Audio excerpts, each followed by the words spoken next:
आणि म्हणजे जे भाईवरनं जे झालेलं ते तर परत तेच सांगतो ना मी. आता कोण हे जब्बार पटेल त्याच्यात मेन रिझन. त्यांनी सांगितलं की नका देऊ परमिशन म्हणून.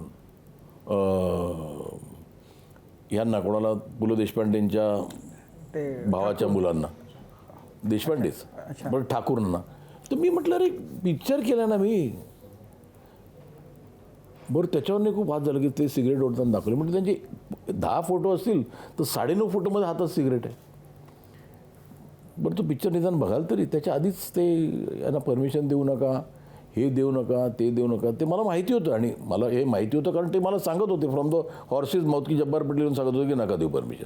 काय गरज आहे मी म्हणतो.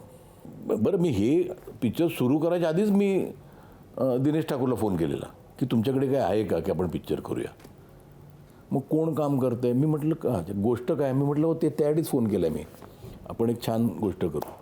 तर ते नाही केल्यावर मग दुसऱ्या सोर्सेसमधनं आपण गोष्ट फाइंड आउट करू शकतो ना. तर का कोणाच ठाऊक हे होतात वाद आणि काही दरार.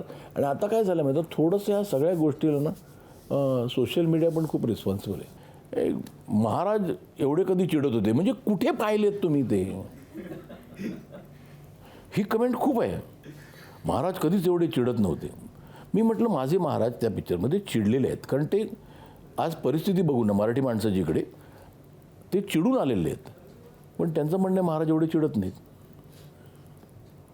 तुम्ही मग पिक्चर बघा निदान का चिडलेत ते. एबीपी माझा, उघडा डोळे बघा नीट.